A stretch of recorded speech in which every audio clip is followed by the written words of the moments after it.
Deus se utiliza de vários meios para comunicar o seu amor. Tanto de uma forma singela, como a simples brisa a acariciar um trabalhador cansado e suado, ou de forma extraordinária, como por meio de sinais e milagres. Agora você vai conhecer uma das maneiras que Deus tem se utilizado para comunicar o seu amor no nosso meio, aqui no Brasil. Trata-se das aparições de Nossa Senhora a um jovem no município de Anguera, Bahia. No estado da Bahia, a exatamente 30 quilômetros de Feira de Santana, localiza-se a Fazenda Malhada Nova, no município de Anguera. Nesta casa, mora uma família muito simples, acolhedora e alegre. Senhor Jonas e Dona Amália são pais de 15 filhos que trabalham muito e vivem do cultivo do feijão, do milho e da mandioca. Ter fé, trabalhar e rezar é o que define a forma de viver desta família, como diz o Senhor Jonas. Todo mundo tem fé, como eu disse, todo mundo tem fé, reza, trabalha, tá entendendo? E essas coisas mesmo, né? Não tem outra coisa a não ser isso, não faz outra coisa a não ser isso, a ter fé em Deus, né? E tendo fé em Deus, é o que interessa, a gente ter fé em Deus e zelar pelas coisas de Deus, né? Mas mesmo as famílias que têm fé e se acercam de oração em tudo o que fazem, têm problemas. Um dos filhos do casal, Pedro Regis, começou a apresentar um sério problema de saúde e que nenhum médico conseguia resolver há quase 2 anos. Eu vinha tendo desmaios frequentes, 3 ou 4 vezes na semana, que me levou a peregrinar por vários médicos sem nenhum êxito. Sendo devoto de Nossa Senhora, pois tenho 14 irmãos e aprendi a rezar quando criança, coloquei nas mãos da Virgem Maria toda aquela situação a fim de que ela intercedesse a Jesus para que eu ficasse curado. Certamente, a fé de Pedro haveria de confirmar-se e no coração de Dona Amália, sua mãe, havia uma intuição a respeito de Pedro. Eu sinto meu filho, Pedro Regis, como uma luz na minha vida. Eu criei ele com muito amor, desde meu ventre, que eu achava assim, minha gravidez diferente dos outros, sentia assim, cheguei um dia até dizer às minhas filhas que ele era,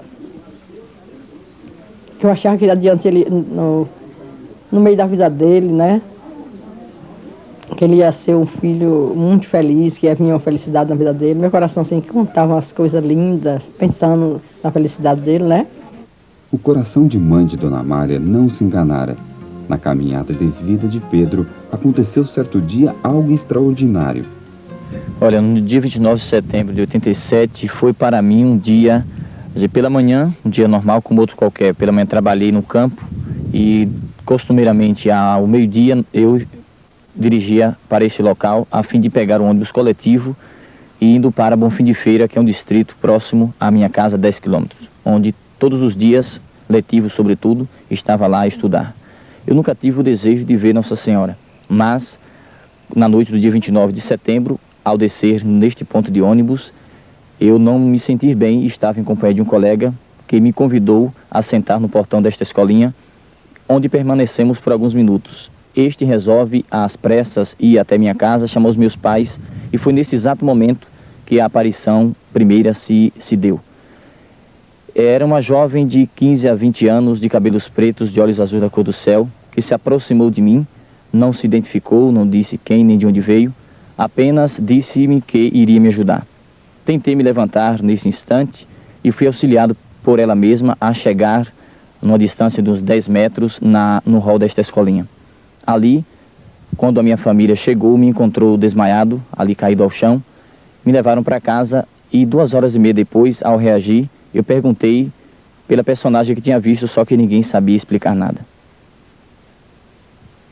E depois disso, o que é que aconteceu depois desta noite, na sequência dos fatos? O que é que houve na sua vida? O que aconteceu na sua vida? Olha, começou aí agora as interrogações, porque eu não sabia do que se tratava. Eu pensei no início que seria coisa da minha cabeça, mas Deus providenciou de tal forma que me convenceu que, de fato, o plano que estava ali a iniciar-se era dele.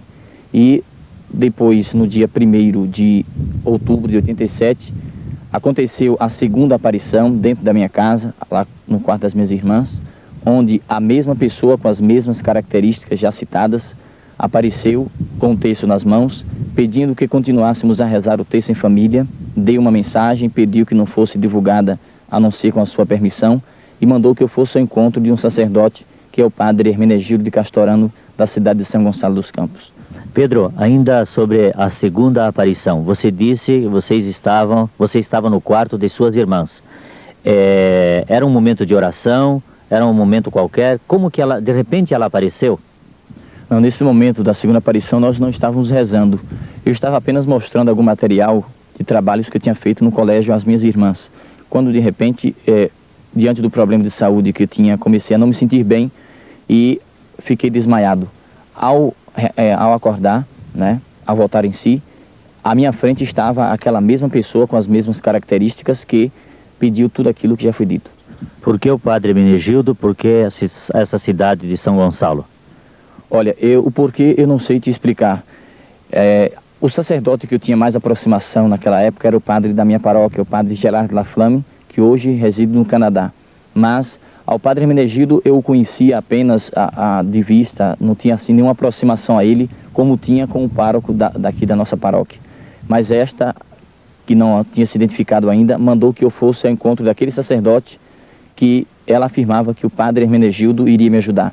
E isso aconteceu porque logo na segunda-feira daquela semana, fui à Feira de Santana, onde tive um encontro com o padre Hermenegildo, narrando tudo o que tinha acontecido para ele.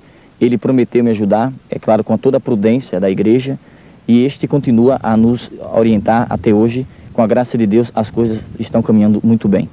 E a terceira aparição, como ela aconteceu, aonde ela aconteceu? Nós estávamos rezando o texto, eu e minhas irmãs, não estava toda a família, porque nem todos os membros da família estavam em casa nesse momento. Mas os que estavam em casa, nós nos reunimos assim às 7 horas da noite e começamos a rezar o texto. Alguns minutos depois, do início do texto, eu escutei uma voz que chamou por meu nome. Pedi a uma das minhas irmãs que fosse atender, pensando que se tratava de um vizinho que estava chegando. Esta foi, mas não encontrou ninguém.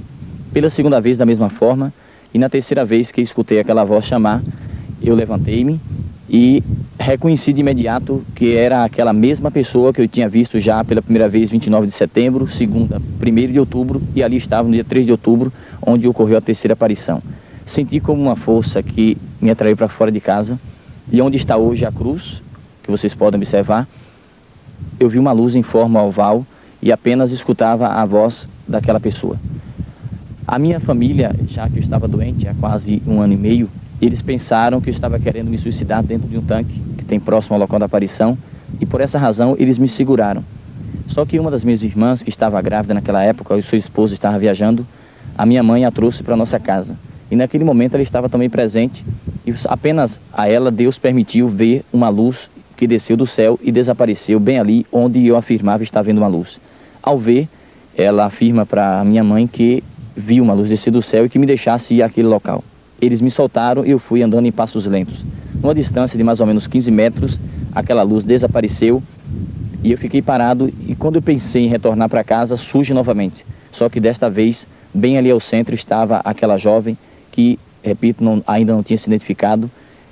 Quando me aproximei mais ou menos uns 4 metros, senti como uma força que me fez ficar ajoelhado, e ali ela se identifica. Quando ajoelhada estava à sua frente, ela disse-me que eu não tivesse medo, pois ela era a mãe de Jesus e veio do céu para ajudar a todos os que precisam do seu auxílio. Afirmou a mim que eu estava curado, não iria sentir mais nada e que eu retornasse todos os sábados àquele local onde hoje tem uma cruz, que ela transmitiria mensagens de paz, de amor e de conversão para a humanidade.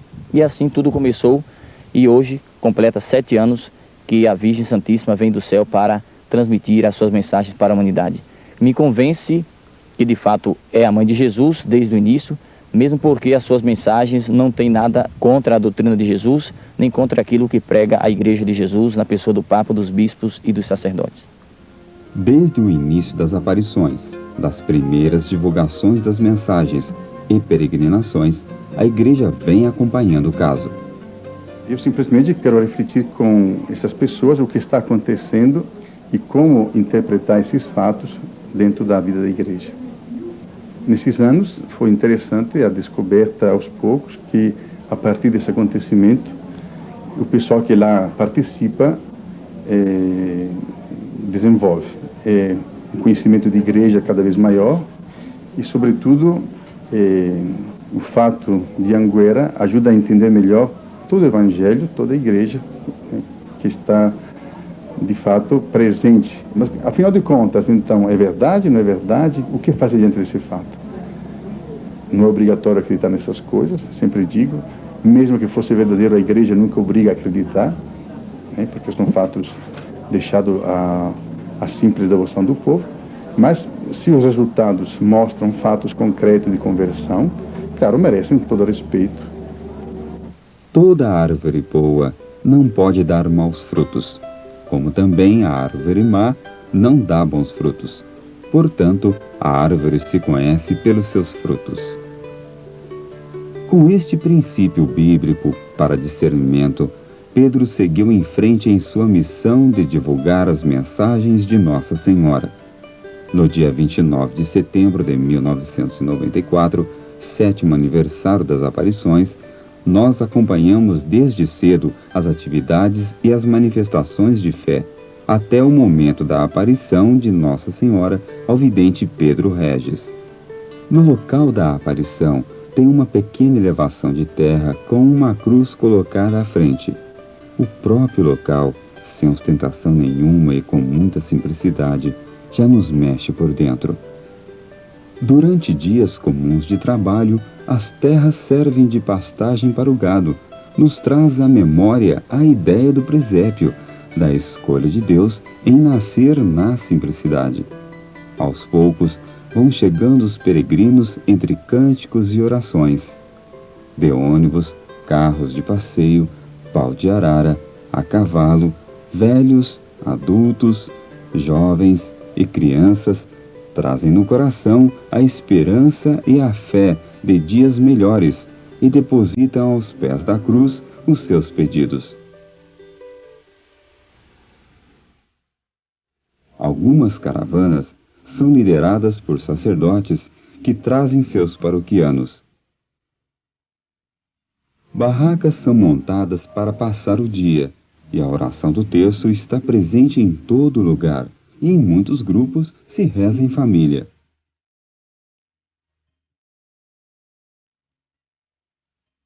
Em pouco tempo, o local transforma-se. A propriedade inteira é tomada como um coração de mãe. Aquela casa pequena que abrigava uma família de 17 pessoas, agora acolhe cerca de 18.000 pessoas, vindas de todas as partes. O que se respira no ambiente é fé.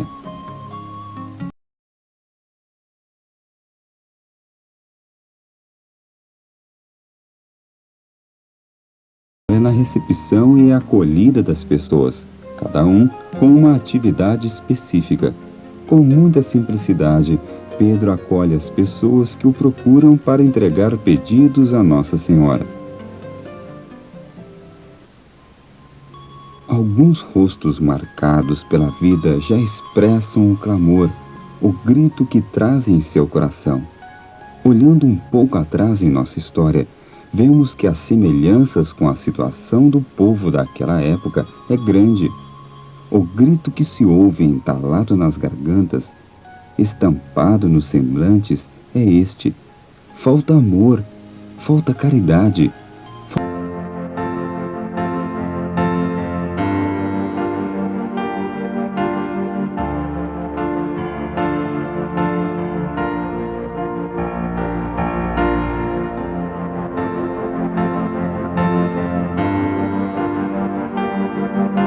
Pecados. Durante as atividades do dia, uma grande quantidade de pessoas busca o sacramento da confissão, formando grandes filas e dando bastante trabalho aos sacerdotes presentes.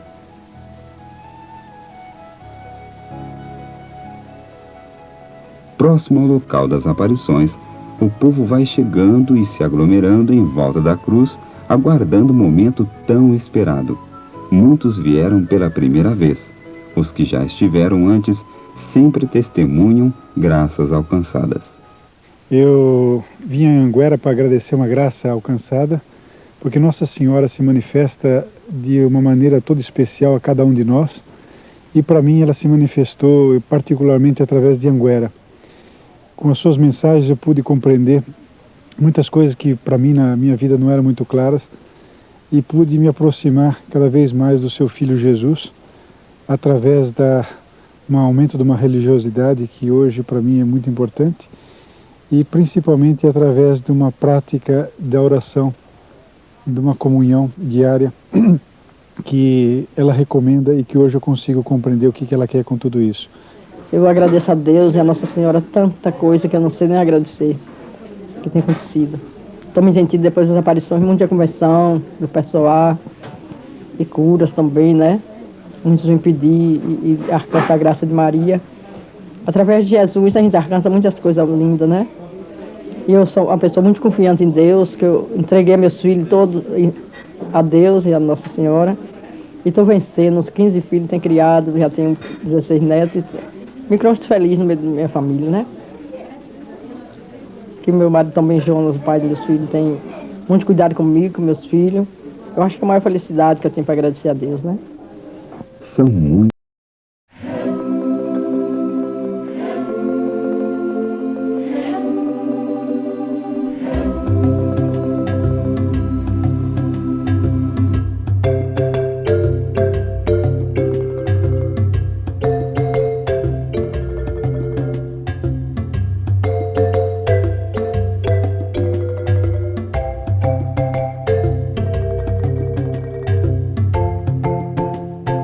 Noite, em um palco montado ao lado do local das aparições, João, irmão de Pedro, conduz as orações e os cânticos, preparando o povo.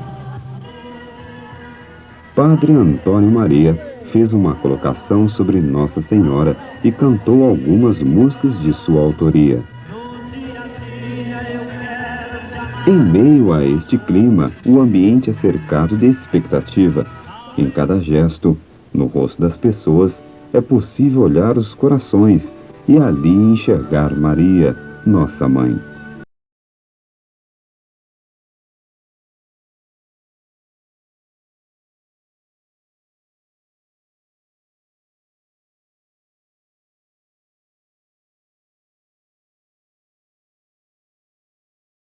Para o local da aparição, convidando os sacerdotes e religiosos presentes a o acompanharem.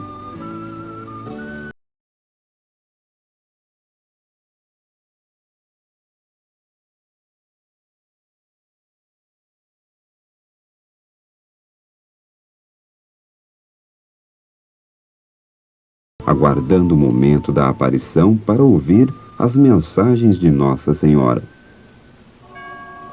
Durante todo o terço ventava muito e caía uma garoa fina. É chegado o grande momento. Terminado o terço, Pedro olha em direção à cruz e cai de joelhos. Nossa Senhora está presente.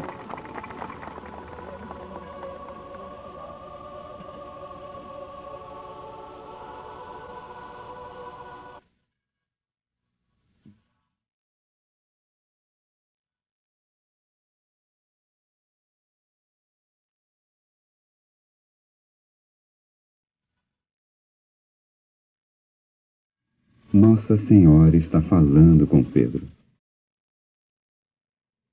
Com certeza, a mãe também quer falar com você. Abra seu coração e escute no silêncio a voz de quem te ama muito.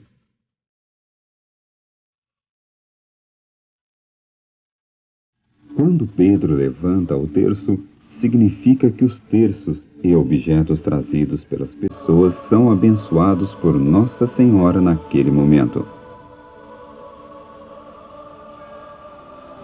Depois de certo tempo, Pedro começa a anotar tudo que Nossa Senhora está falando para depois transmitir ao povo. A mensagem deste dia foi esta: Queridos filhos, sou a Rainha da Paz. Convido-vos hoje a viver com amor e humildade as mensagens que já vos transmiti ao longo destes anos. venho para ajudar-vos a serem em tudo semelhantes ao meu Jesus. Sou a vossa mãe e vos amo. Se chegasseis a compreender meu amor por vós, choraríeis de alegria. Não quero obrigar-vos, mas peço humildemente que vivais as minhas mensagens. Eu quero levar-vos a um alto cume de santidade. Vós estáis propensos a pecar, e sem refletir caminhais para a autodestruição. Sou a mãe que repete a mesma canção. Voltai-vos, voltai-vos. O vosso Deus ainda vos espera.